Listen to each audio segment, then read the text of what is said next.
What's up, everybody? It's Leo and Josh with another episode of 713 Football, man. First of all, make sure you like, share, and sub this, man. Today, we're going to be talking about CJ Stroud's extension, man. Now, me and Josh, we weren't going to talk about this stuff pretty much until the deal got done, but because of the kind of like news cycle we're in right now, it kind of came.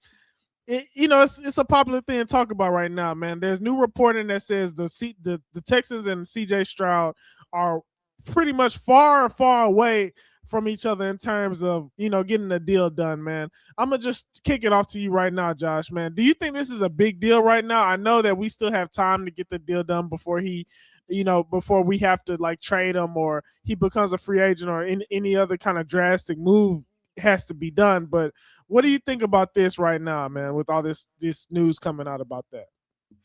Yeah, to me, I think it's something that's good to talk about, and it's a good conversation starter. But to me, this is a move by Mogetta to kind of reclaim some kind of negotiating power and some kind of momentum towards a deal. Because that right now, everyone knows based off what we saw in that playoff game, whether it was the Pittsburgh game with all the fumbles or the interceptions against the Patriots, and overall just inadequacy in high leverage games last year, that I think he's trying to set a situation where, like, all right, I'm going to start turning the pressure. This is my job. I'm going to try to get him the best deal possible and start moving it up because you never know what kind of inner negotiations and dynamics are, especially when you look at the report by Mo Moden from Bleacher Report. He noted that CEO Cal McNair publicly claimed that the team is fully committed to CJ Stroud, even though GM Nick Caserio has remained strictly non-committal beyond this current structure,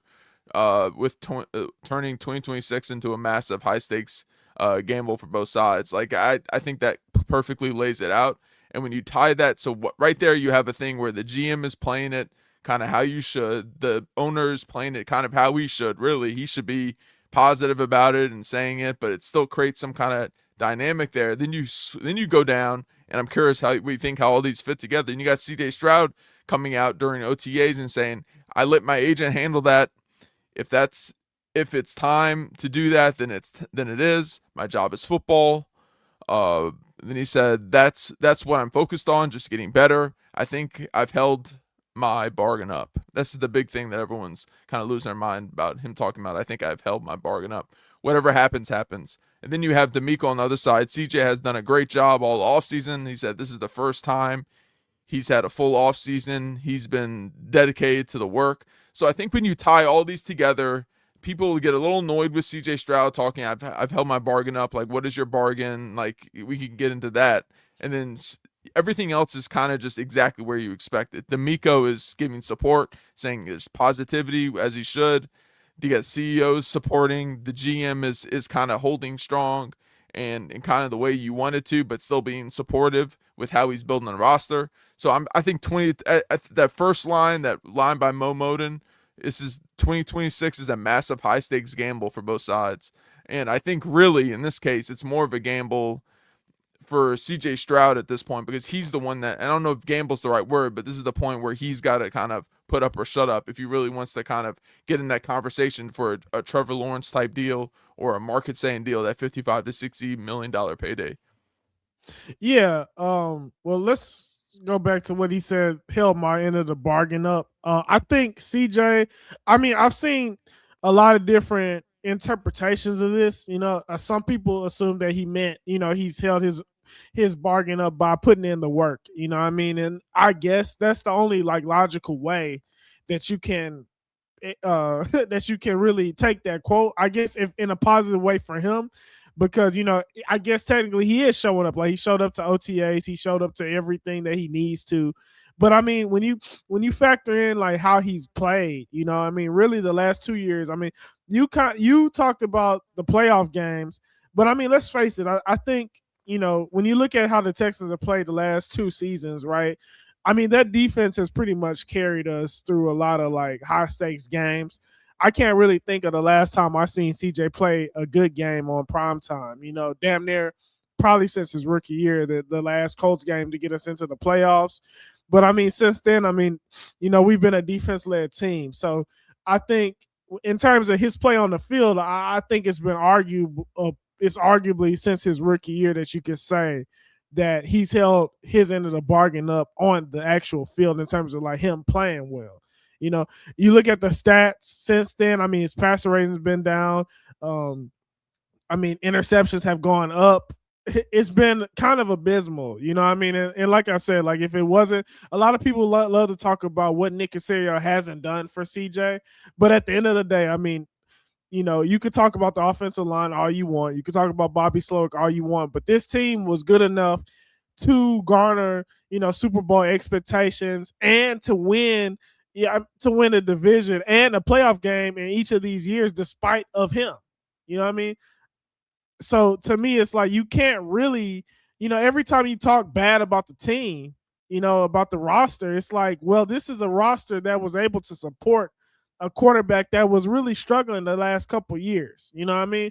Now, does that mean that it's perfect? Does that mean we have the, you know, the 1990s Cowboys offensive line? I mean, of course not. But I think like there's a lot of, you know, examples of quarterbacks that have had to be successful that we really don't give any credit to. Like quarterbacks that have had to be successful under pressure, right? You know, under, you know, situations like this, you know, off the top of my head, I mean, if you know, as a Texans fan, I know this is going to hurt to say, but Trevor Lawrence, I think, as a fan base, you know, we've been really harsh on Trevor Lawrence, but every excuse we make for C.J. Stroud is something that Trevor Lawrence has had to play through and overcome. You know what I mean? And to be honest, you know, he hasn't had the supporting cast that CJ has had, whether it be defense, whether it be the receivers, you know, and all that. And I mean, and here's another thing that's crazy to say about the Texans being a good organization. I mean,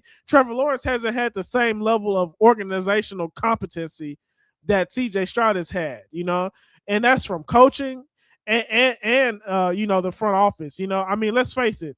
I mean, D'Amico Ryan since day one has been an elite coach in this league since he's been a head coach. So I think you you know, there's little to no excuses to be had. I mean, you know, maybe, but and here's another thing before I kick it back to you. When we talk about this roster, okay, like Nick Casario missed on offensive linemen. We also changed schemes like 2 times, right? You know, Kenyon Green, Drew Struggs, and all this stuff. But I mean, like, I mean, when we talk about to me, I think he made proper investments on the offensive line. He did miss on some picks. Like that's kind of in that, like that's the basis to say. But for people that say, "Oh, the offensive line hasn't been good. We needed to invest more on the offensive line." I mean, do we not like Derek Stingley? Like, do we not like? You know, I know none of us like Kenyon Green at this point, but you know that was a pick that probably should have been in a different way. Drew Scruggs, but the investment has been there. I think that when we talk about the offensive line play, you know, investing more. I mean, some of these players that make up this number one defense that we all vouched for, um, they wouldn't be here. We wouldn't have a number one defense if we did even more for the offensive line. So that's just food for thought to start it off, man. What do you think, Josh? Yeah, man, it's you said a lot, and I agree, man. I think the big things that are pushing against, like saying, you know, we need to jump in and do this extension right now, and there's a lot of pressure. Is just go down the regression you talked about statistically, and it's not the numbers. It's more of a thing where the processing is regressed, and it never was great in his ability, but his accuracy on point throws has regressed, and the offense hasn't helped him for sure. Like the way that Kaylee has brought in things and kind of elevated things and changed things. Like there was flashes of it, especially when you saw how well at flashes and at points it worked with Davis Mills. The fact that there may or may not be enough buy-in from CJ to run an offense like that around CJ or a competence is something that's concerning. But I think what you have now and the reason this year is so important and is going to give you a much clearer picture is there's a lot of guardrails on the offense now. There's a run game for the first time. Like there's talent enough to be a run game, I'll say. I won't jump the gun and say there's a run game. You got David Montgomery who can be a hammer, who can give you the easy stuff. He can set up the play action stuff that CJ's so good in between the numbers. There's Nico to attack at one level. There's Schultz at another level. You can finally use Woody Marks at a lower level and kind of underneath and creating easy yards that way. Using, if you guys go back and watch our other video where we talked about what kind of weapon he's going to be, and we tie all that in to the fact that we have this as the window, and you now say, all right, these are going to be built in. These are all things you need to win in the playoffs. And he hasn't been. He's been a 3-3 postseason quarterback, and all those wins have been against like first round opponents. So the quality of wins versus the quality of losses in terms of the opponents he's facing is a hugely skewed. And even the games that one of the games where he won against the Chargers, before that he had that crazy moment where the ball popped over his head and he ran around and hit the ball to Hutch and everything kind of shifted. And then Herbert started throwing 80 billion picks in that game. Before all that shit happened, he was having a probably one of his worst games. A game that was on tier with the Patriots game, was kind of on tier with that Pittsburgh game. So I think there needs to be, that's the step forward. We will know. We won't really know through the it sucks. We'll see signs through the regular season, but the postseason will be the real proving ground. And then also, I think the reason that Mogetta is putting this out there is he's spearheading a lot of this and kind of infusing this back into the conversation.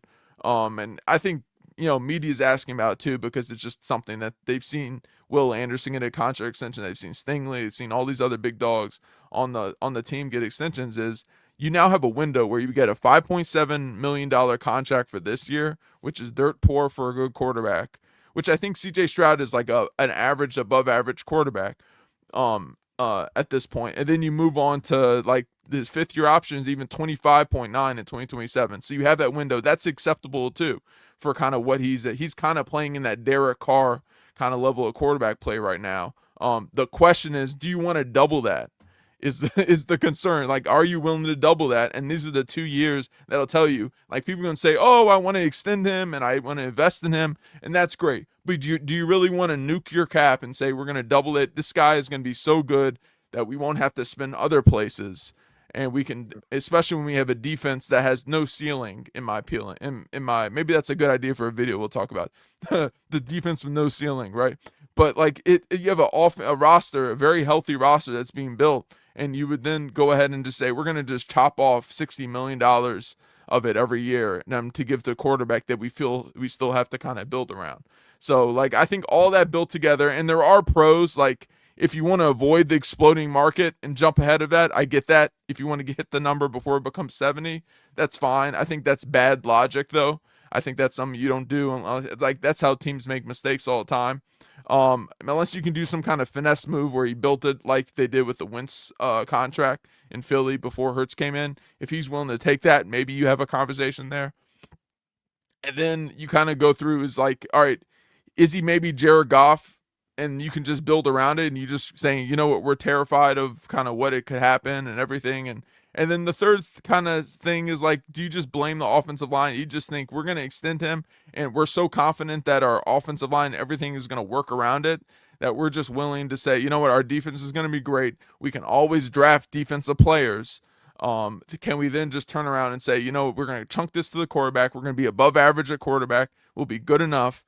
Similar to like those classic defenses that we believe in our evaluation process so much that I'm not super worried about the 55-60 and locking that in at this point versus being 70 or God, who knows, 80 at a certain point in 2 years. Yeah, I think. Well, it's obvious the route that Nick Casario is taking right now, right? He's definitely okay with paying more if he like. I obviously if CJ goes out and balls out this year, I think that the Texans are okay to pay him. I think that's why you kind of take this stance, is that you're Yep. really kind of unnerved by the performances that he had and kind of the lack of consistency, right? Because I believe that if you're going off of what CJ did as a rookie, what I'm saying, that's fine. But like the last 2 years, I can't really remember the last time he's had a really memorable performance in a game against like a really good team. We could talk about Baltimore. Baltimore was completely unhealthy that game. I mean, the Cardinals game. I mean, this has been a issue kind of going for for a period of time now. I think that there's enough data for the Texans to really not want to extend him right now. So yeah, I like what they're doing personally. I think that you kind of have to, like you said, we've proven that we could draft. We have franchise cornerstones outside of him. I think Will Anderson obviously is that. Um, Derek Stingley is that. I mean, you got Kamari Lassiter, who would be a solid cornerback one on a lot of different teams. That we have a lot of talent on this squad, man. I mean, it's kind of crazy, not even talking about Nico Collins, right? And then I think we have a lot of untapped potential on offense too, and Jalen Noel, right? And then I mean Woody Marks. I think Woody Marks has an opportunity to be one of the best pass catching backs in the NFL moving forward. So I think that we've proven that we could build a roster. It's just kind of a tough situation for sure for both sides. And again, like I understand CJ definitely and Mogetta wanted to get a deal done now, because I mean here's the thing for them we could kind of touch on. I mean, if he goes out there and plays really, really shoddy how he's played like especially last year, right? Because I mean, here's another thing. We changed schemes for him, I mean, to kind of, I guess, have this like renaissance, I guess, which is crazy to say about a third-year player. And I mean, I mean, there was a marginal improvement from Slowick to the new OC, right?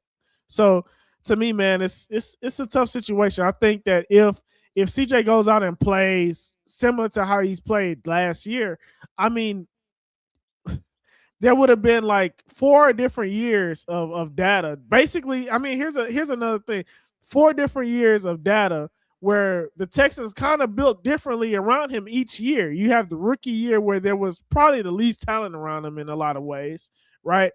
But the way that Slowick schemed it up, I mean, with forcing teams into all the heavy boxes, we got to see what CJ was good at. The second year, we had the most ferocious 11 personnel set in the NFL with Stephon Diggs and Tank Dell and Schultz. There was not, I mean, there was the offense really stagnated again. Then the next year, we kind of moved to this New England type of offense where he's supposed to get the ball out quicker, and there was still issues there. And now we kind of have this whole setup where it's like we're gonna come out and run the football. So man, I mean, if he is bad this year, Josh, I mean, what leverage does he have outside of the Texans? I know there's always going to be some team that wants to take a chance on a young quarterback, and at that point, it probably would be like a buy low situation in terms of trading if he plays bad again, assuming that there's no improvement.